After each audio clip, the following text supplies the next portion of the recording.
Hey guys, welcome to Travels with Thomosaurus, back again. Today I was going to do a how to hire a car when abroad, especially in Europe type tutorial, because it's such a difficult thing to actually get your head around and it can be a minefield. So stay tuned if you want to know everything there is to know about hiring a car in Europe.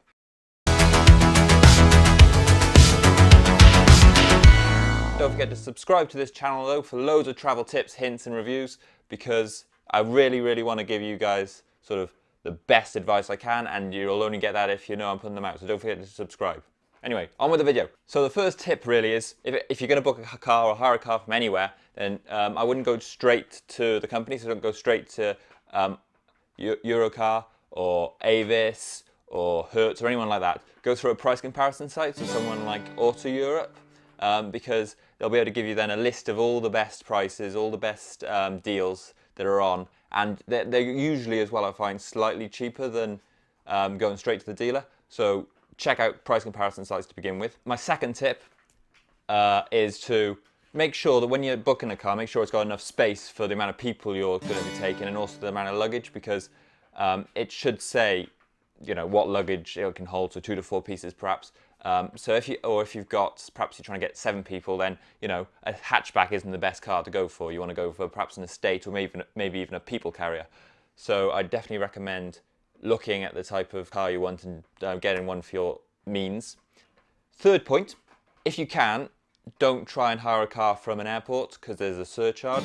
So if you can, try and get into the town centre where you can pick up a car. Surcharges are about €30, so you won't have that €30 charge. And also most cities, if you're going from the airport to the city centre, it doesn't cost €30.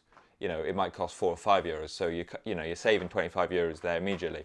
So I do recommend, if possible, I appreciate that in some places it's not possible, but if possible, try and book a car in the town centre and pick it up from the town centre rather than pick it up from an airport. Tip number 4, I recommend booking third-party insurance. So go through someone like Insurance for Car Hire or something like that, because quite often, well no, not quite often, always they're cheaper.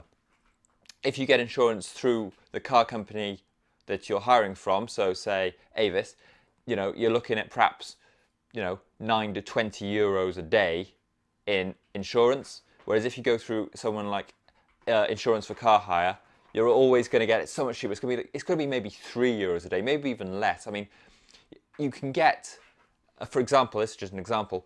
I know that Insurance for Car Hire, and I'm not paid to say this or anything, I just always use them because they're a really good site. You can get a year's worth of insurance around Europe for car hire for £40. And, you know, you're looking, if you're going for hiring a car for a week, you're looking at perhaps £80 to £90 if you go straight through the dealers.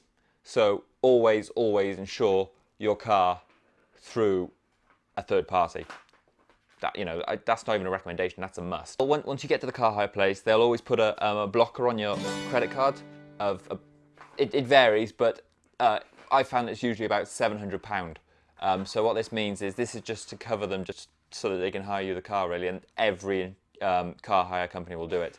So make sure that you've got at least £700 on your credit card. So they won't take that money from you, but they'll just make sure, they'll just put a blocker on it so you can't spend it. So if you've got £1,000 on your credit card to spend, or a £1,000 credit limit, they'll put a blocker of £700 on it so that you can only spend £300 then of that £1,000. So just make sure you've got enough money on your credit card, because otherwise they won't hire you the car. So the next point is, once you've done that, once you've paid for the car, once you've got through, once you've given your paperwork in, handed over your passport, whatever, inspect the car when you get there. So make sure you're looking for bumps, scratches, dents, anything that you can. Take pictures of it and record it, and then they should also give you a sheet where you can circle all the dents and everything on the car. So make sure you fill that in, so that then you can go off, enjoy your holiday, have a great time, you know, come back then after your holiday and do exactly the same thing. So once you get to back to the car place, you want to go around the car again, inspect for dents, inspect for bumps, inspect for scratches, you know, any sort of things there and that aren't supposed to be there. Take pictures of them yet again.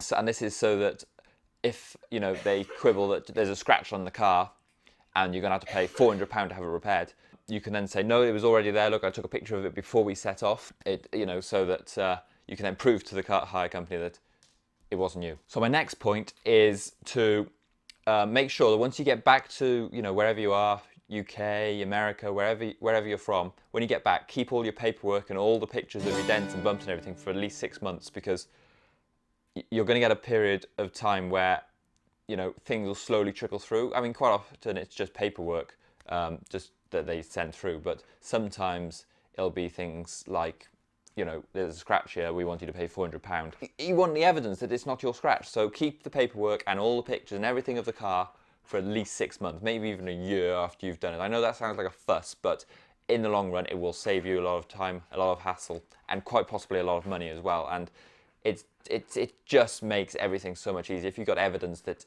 it wasn't there and it wasn't you, then, it just makes life so much easier for yourself. So I'd recommend keeping the paperwork for at least 6 months to a year after you've hired the car. So, guys, that's all the information I have really about hiring a car.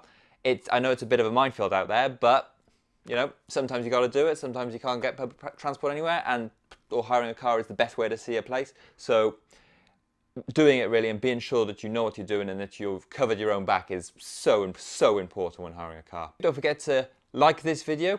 Also, don't forget to subscribe to my channel, because I do appreciate each and every single one of you who does subscribe. So don't forget to do that. And I will see you in the next video.